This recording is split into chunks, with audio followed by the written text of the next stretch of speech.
welcome back to Googie's Kitchen, and if you are new here then hello and welcome. My name is Alexis, and during the month of December I'm going to be posting 4 videos a week to this channel. So I'm going to be posting on a Tuesday, Thursday, Saturday and Sunday at 7 AM. So if you love a recipe video like this one and you want to see more, then please don't forget to hit that subscribe button.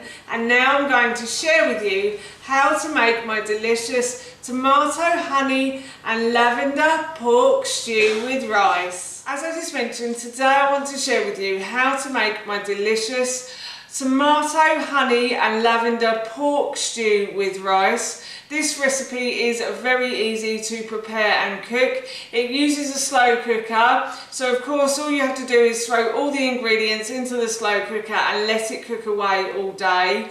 If you want me to do a video on how to make it on the hob, then please let me know in the description box below and I can do that for you.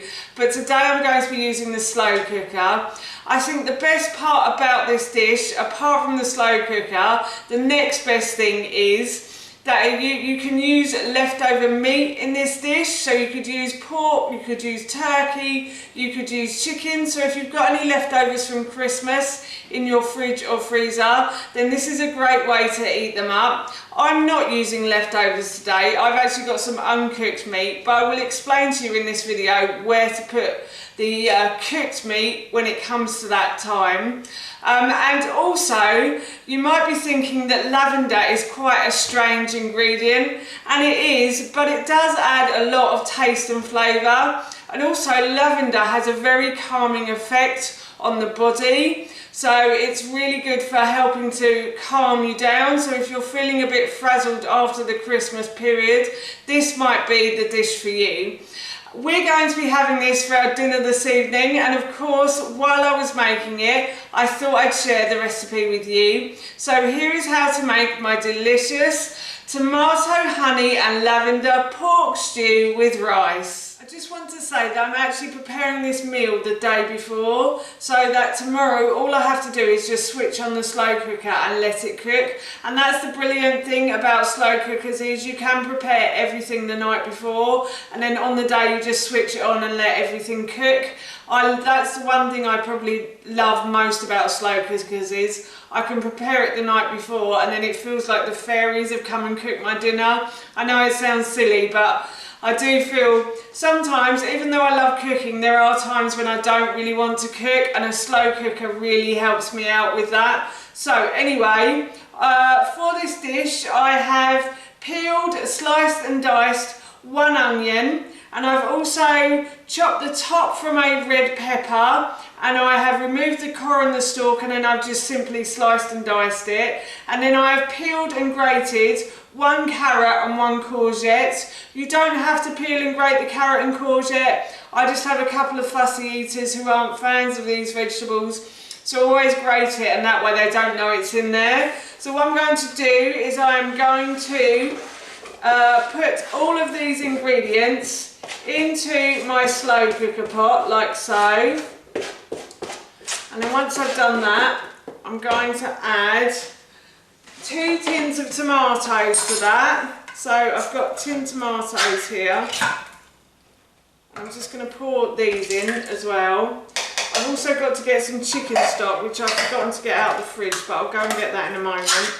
So I'm going to pour 2 of these in. And then to that, I'm going to add my lavender. So I've got, in the original recipe I said 3 to 4 stalks of lavender. We actually have lavender growing in the garden, so I'm quite lucky. If you don't have lavender, then you can use dried. It's winter now and dried is just so much easier than trying to get fresh lavender. So I'm going to use about 2 teaspoons of dried lavender as well.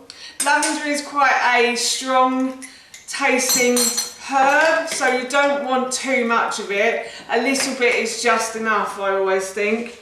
And then I'm also going to add some oregano to that as well, or oregano, depending on which country you're standing in. So I'm going to add a teaspoon of oregano to that as well. And then I'm going to add some pepper and some salt as well. I'm going to add my honey In the original recipe, I think I said about 4 tablespoons of honey, but we'll see how far we'll get with that because I don't think I've actually got enough honey, but a little bit is fine. If you don't want to add too much, then you don't have to. So I'm just going to add some honey to this. So I'm going to see how much I can get out of this jar. This may take me a little while. In the intro, I was talking about using cooked meat that you may already have in the freezer. And to use the cooked meat, you would just simply add it at the end. So if you've got any cooked meat that you want to put into this dish, then I would add it at the end. And then just warm it through, basically. I'd put it in about 10 or 15 minutes before the end. And then I'd warm it through. But I'll remind you of that later in this video. So I've got about 2 tablespoons of honey there. And I think that'll be enough. And then I'm just going to add my pork as well. So I've got some uncooked chopped pork. In the original recipe, I think I did say tenderloins. And this might be tenderloins. I've cut the label off now, so I don't know.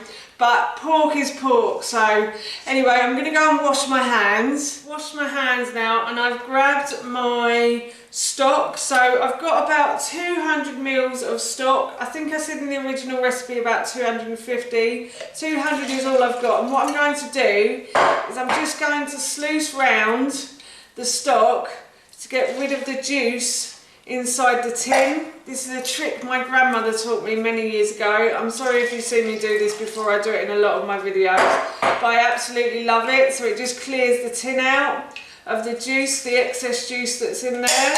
So that's both of those tins juiced out now. And now what I'm going to do is I'm just going to mix, oh, if I don't throw it on myself, these ingredients together. So everything is nicely mixed in. I am using slightly frozen pork because, as I said, I'm making this the day before, and then I'm going to leave the pork to defrost in this dish overnight, and then once it's defrosted, it should defrost overnight quite easily in this kitchen, and then I'll just turn the slow cooker on and I will leave it to cook. So that's another thing that you can do. You can take out your meat on the day you're going to make this dish and just simply put it in with all the other ingredients. You might need to give it a stir around in the morning, but once you do, it should cook very nice and it should have defrosted in the dish as well. So I'm now going to put this lid on and I'm going to set this aside until tomorrow. It's the next day now and the pork has defrosted into the stew. So this has been sitting overnight, and now what I'm going to do is I'm going to put this onto high for about 3 to 4 hours, or if you want it slower than that, you put it onto low for about 7 to 8 hours. The stew has been cooking for about 3 hours now, and what I'm going to do is I'm just going to add my spinach to this. So I've just simply sliced up about a handful or 2 of spinach. I'm just going to add that to the slow cooker pot, and I'm going to let that wilt down in the stew like so. And then what I'm going to do is I'm just going to put my lid back on, and I'm just waiting for the rice to boil. Once the rice is boiled, I will serve up. But I'm just going to put this on keep warm for now. The rice has finished cooking, so I've served myself some rice and the pork stew into a bowl, and it smells delicious. So I'm going to go and have this for my dinner now. That's how you make my delicious tomato, honey and lavender pork stew, and that recipe I will link in the description box below for you. As I mentioned earlier, I'm going to be having this for my dinner now, and it smells so good, I can't wait to eat it. So for now, that's it from me. Thank you so much for watching. Please feel free to give me a big thumbs up if you enjoyed this video, and please feel free to leave any comments below. And please don't forget to hit that subscribe button. See you all soon. Bye.